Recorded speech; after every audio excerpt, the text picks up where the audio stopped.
Hello guys, this is भावना शर्मा। और आज हम बात करने वाले हैं, ये मेरा पार्ट थर्ड है डाइजेस्ट सिस्टम का। और आज हम बहुत ही इम्पोर्टेंट चीज़ के बारे में बात करेंगे कि कहाँ कैसे कैसे फूड माउथ से नीचे जाता है, कहाँ इसका डाइजेशन होता है। तो इस ये एलिमेंट्री कैनाल है, पूरी आपके सामने ये प्रेजेंट है आपकी स्क्रीन पे। यहाँ से यहाँ तक ये पूरी ये यहाँ से यहाँ, फिर ये पूरी कितनी कितनी इसकी कितनी मीटर की होती है, ये 6 to 8 मीटर की आपकी पूरी एलिमेंट्री कैनाल होती है। और एलिमेंट्री कैनाल में कौन कौन से ऑर्गन्स प्रेजेंट होते हैं जो कि आपका डाइजेस्ट सिस्टम करते हैं। तो इस पे सबसे पहले हम ये देख लेते हैं कि हमारा जो फूड है वो कौन कौन सी स्टेजों के थ्रू क्या होता है, डाइजेस्ट होता है, बॉडी से पास आउट होता है। तो पहली स्टेज है इसकी इंजेशन, डाइजेशन, एब्जॉर्प्शन, और आपका फोर्थ है इजेशन। इसमें आपका फूड बॉडी वेस्ट मटेरियल जो होता है, खाना पचने के बाद जो वेस्ट रहता है वो इससे बाहर निकल जाता है इस स्टेज में। एब्जॉर्प्शन में क्या होता है, जो आपके न्यूट्रिशन होते हैं वो इसमें एब्जॉर्ब कर लिए जाते हैं। डाइजेशन में क्या होता है, जो लार्ज पार्टिकल आपके फूड के होते हैं वो छोटे पार्टिकल में कन्वर्ट हो जाते हैं। इसमें इट मीन्स जो लार्ज पार्टिकल होते हैं छोटे पार्टिकल में बदल जाते हैं। और इजेशन का मतलब है कि आप अपने हाथ से अपने खाने को मुंह के अंदर जब तुम रखते हो तो उसी प्रोसेस को क्या कहते हैं, हम इजेशन बोलते हैं।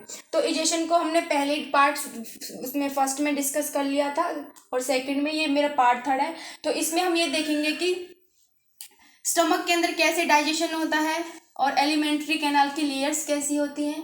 तो 4 टाइप्स की लेयर्स होती हैं एलिमेंट्री कैनाल की। तो फर्स्ट होती है सीरोसा, जो आउटर मोस्ट होती है, ठीक है। और सेकंड होती है आपकी मस्कुलरिस, और आपकी थर्ड वन होती है आपकी सब म्यूकोसा, और फोर्थ वन और सबसे इंटरनल जो होती है वो होती है आपकी म्यूकोसा। तो ये सबसे अंदर वाली जो है, सबसे अंदर जो होती है वो कौन सी होती है, ये लाइनिंग जो दिख रही है ये कौन सी है, म्यूकोसा है। ये कौन सी है, म्यूकोसा में से। फिर इसके आउटर वाली क्या हो गई, सब म्यूकोसा। फिर और इसकी आउटर वाली और क्या हो गई, मस्कुलरिस। फिर इसके बाद होगी आपकी सीरोसा। तो इसकी लेयर के बारे में, क्योंकि ये थिक लेयरिंग की होती है, और इसकी पूरी एलिमेंट्री कैनाल में क्या होती है, गॉबलेट सेल्स होती हैं जिनसे म्यूकस सीक्रेशन होता है। स्टार्टिंग से लेके एंड तक गॉबलेट सेल प्रेजेंट होती है। इट मीन्स पूरी एलिमेंट्री कैनाल में म्यूकस का सीक्रेशन होता है। म्यूकस कैसा होता है, जेली लाइक स्ट्रक्चर होता है, जो कि क्या करता है, वो आपके खाने को क्या लिक्विड फॉर्म में कन्वर्ट कर देता है, और जिससे जो फूड है, फूड के पार्टिकल्स का आपकी एलिमेंट्री कैनाल से फ्रिक्शन ना हो, इसीलिए वो लुब्रिकेट करके रखता है इसकी लेयर्स को। तो इसमें हम फिर ये देखते हैं, देखो हमने अब इसकी प्रोसेस को देख लेते हैं। देखो हमने खाना खाया, खाना खाने के बाद ही यहाँ पे मैंने कहा था ना आपको कि एमाइलेज एंजाइम होता है, मैंने पहले भी पढ़ाया था ये पार्ट फर्स्ट में। एमाइलेज एंजाइम यहाँ पे क्या करता है, आपकी जो शुगर होती है उसको सिंपल शुगर में क्या कर देता है, चेंज कर देता है यहाँ से। और 30 कितना परसेंट यहाँ जो आपका शुगर है वो डाइजेस्ट हो रहा है, ओनली 30% यहाँ डाइजेशन हो रहा है किसका, शुगर का। शुगर फिर आपका खाना जो है यहाँ से आने के बाद यहाँ आता है। यहाँ क्या होती है, यहाँ ये पॉइंट पे क्या है, एपिग्लोटिस, जो आपके खाने को आपकी विंड पाइप में जाने से रोकती है। इट मीन्स आपकी जो श्वसन नली होती है उसमें खाना नहीं जा पाए, क्योंकि ये ऐसा पॉइंट है जहाँ से फूड नली भी स्टार्ट होती है और आपकी विंड नली भी यहाँ से स्टार्ट होती है। तो इसीलिए इन दोनों फूड पाइप या इसमें ना जा पाए, इसलिए एपिग्लोटिस क्या काम करती है, इसको खाने को फूड पाइप इट मीन्स श्वसन नली में जाने से रोकती है। समझ में आ गया एपिग्लोटिस का फंक्शन। और फेरिंग्स यहाँ पे प्रेजेंट है। इस फेरिंग्स का फंक्शन है कि यहाँ फेरिंग्स यहाँ पे होता है, तो यहाँ से क्या होता है, एयर और फूड, याद रहे दोनों फेरिंग्स से पास होते हैं। देन नीचे आते हैं, ओसोफेगस आ जाता है, और ओसोफेगस को हम क्या कहते हैं, फूड पाइप भी कहते हैं। क्या कहते हैं, फूड पाइप। इट मीन्स भोजन नली, हिंदी में कहेंगे इसको भोजन नली, इंग्लिश में कहेंगे फूड पाइप। तो यहाँ से जब आपका फूड जाता है तो यहाँ से तो कौन सा मूवमेंट होता है, यहाँ पे होता है पेरिस्टाल्टिक मूवमेंट। पेरिस्टाल्टिक मूवमेंट के थ्रू क्या करता है आपका खाना यहाँ से नीचे आता है, और जब जैसे ही ये स्टोमक में एंटर करता है, इट मीन्स आपके आमाशय में जब ये एंटर करता है खाना, तो यहाँ पे कुछ स्फिंक्टर्स होते हैं, इट मीन्स कुछ वॉल्स होते हैं जो इसको ओपन करते हैं। ये यहाँ पे भी वॉल्स लगे होते हैं और यहाँ पे भी बल्ब लगे होते हैं, जो कि क्या करते हैं, इसकी जो डोर्स होते हैं स्टमक के उनको खोल देते हैं ताकि खाना अंदर चला जाए, और वो बैक फ्लो को भी रोकते हैं, खाना वापस ओसोफेगस में या इट मीन्स फूड पाइप में ना जा पाए, इसीलिए वो स्फिंक्टर्स क्या करते हैं, उसको बैक फ्लो होने से रोकते हैं खाने को।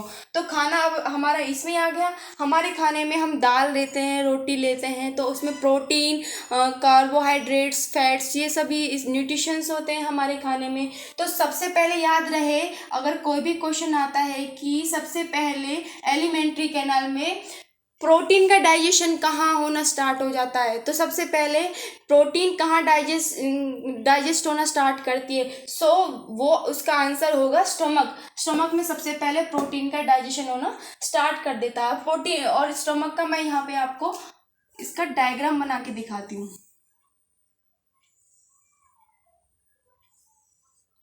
तो स्टमक के पास 3 पार्ट्स होते हैं, दैट इज द कार्डे, फंडे और ये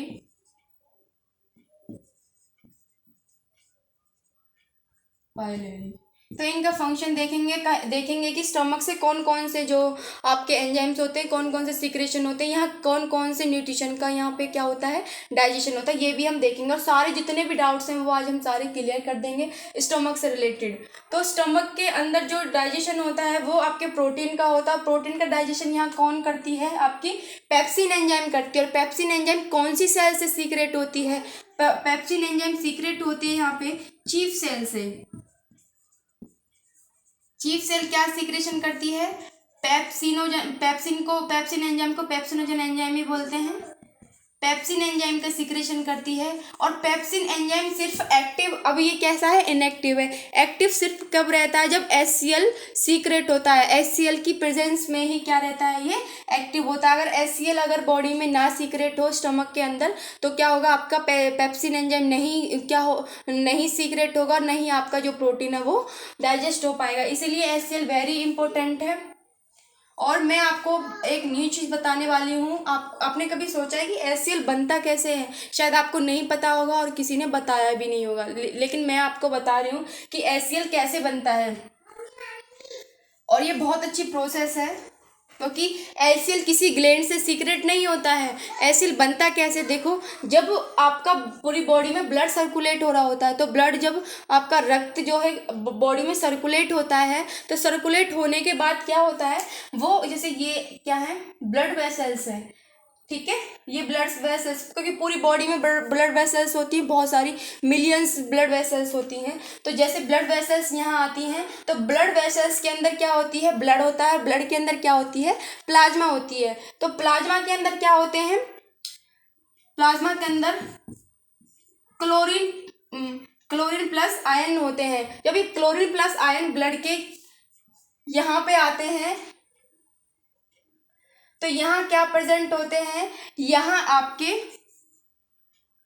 बाइकार्बोनेट प्रेजेंट होता है, बाइकार्बोनेट आयन प्रेजेंट होता है यहाँ पे आपकी गैस्ट्रिक ग्लैंड के पास। तो गैस्ट्रिक ग्लैंड के पास बाइकार्बोनेट जो होते हैं वो क्या करते हैं, HCl के साथ क्या करते हैं, रिएक्शन करते हैं, और क्या बना देते हैं, आपके HCl बना देते हैं। और जो ये कार्बोनेट होता है, ये कार्बोनेट क्या हो जाता है, इससे अलग हो जाता है। तो ये इसकी रिएक्शन थी। आपको समझ में आ गया अभी HCl कैसे बनता है।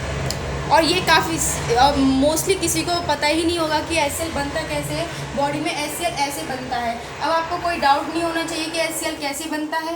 देन हम बात करते हैं कि जो पेप्सिन है, पेप्सिन कैसे डाइजेस्ट करती है प्रोटीन को। वो क्या करती है, आपकी प्रोटीन को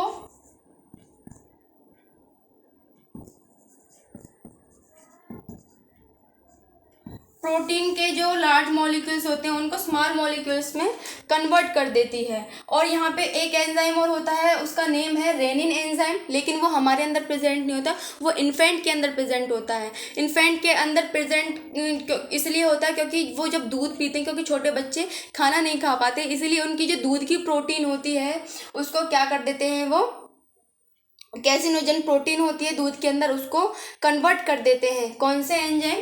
रेनिन एंजाइम। और लाइपेस एंजाइम भी प्रेजेंट होते हैं आपके स्टमक में। वो क्या करते हैं, दूध का जो फैट होती है, दूध की फैट को क्या कर देते हैं, लाइपेस एंजाइम डाइजेस्ट कर देते हैं। तो स्टमक की आपको समझ में आ गई ना, तो स्टमक में कैसे प्रोसेस हो रही है। और आपका HCl होता है वो कितने pH पे सीक्रेट होता है? 1.8 pH।